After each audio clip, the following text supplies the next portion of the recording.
மகாதேவா, அது கூறுங்கள் மகரிஷி. பக்தன் இறைவனிடம் வேண்டுவதை விளக்கிக் கூற தயங்கலாகாது. தயக்கம் கொண்டிர வேண்டாம்.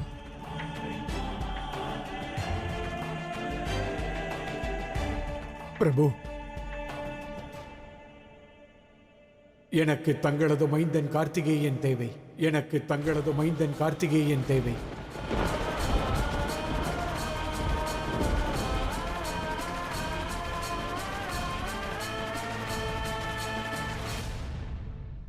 இயலாது மகரிஷி. தாங்கள் கோருவது கிடைக்காது. என் மகனை தங்களுடன் அனுப்ப மாட்டேன்.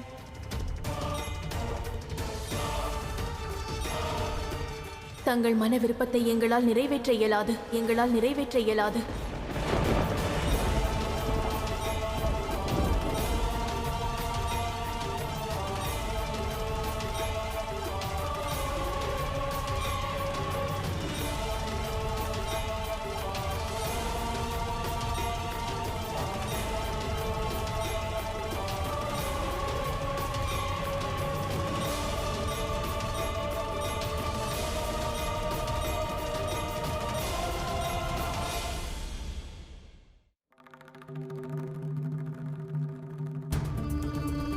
தாயே,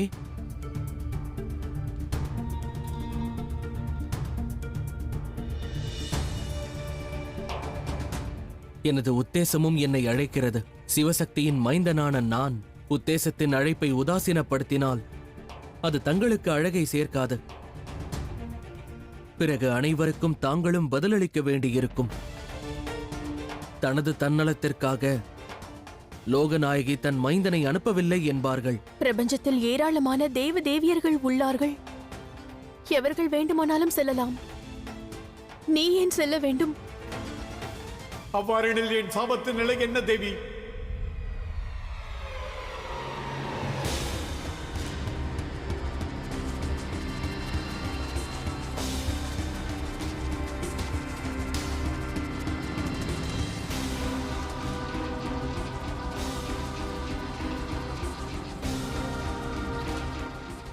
என்ன சாபம்? ஆகவே உன்னை நான் சபிக்கிறேன். சிவனின் நேரடி உறவே உனக்கு காலனாகப் போகிறார். தேவி பார்வதி, ஜிம்ராசுரனின் சேனாதிபதி வேறு யாரும் அல்ல, தங்கள் சகோதரன் கிரௌஞ்சன் தான்.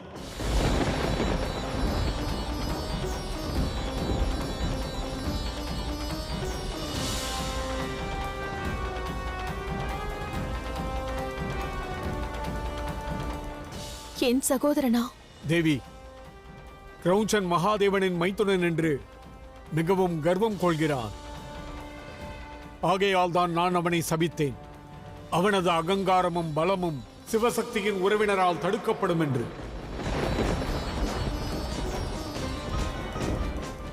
ஆகையால் கார்த்திகேயரை நான் அழைத்துச் செல்ல வேண்டும்.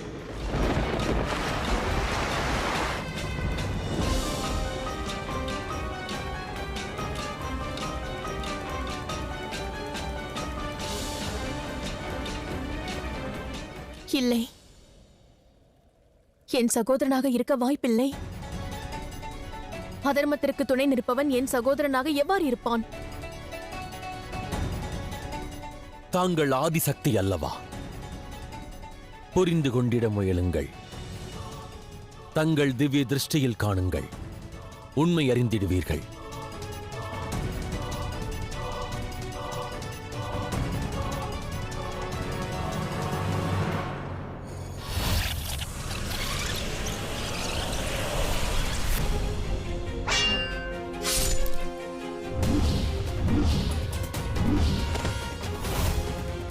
நான் யார் என்று அறிவாயா?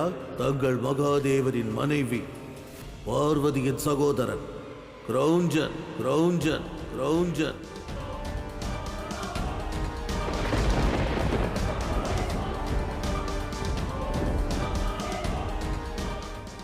என் சகோதரன்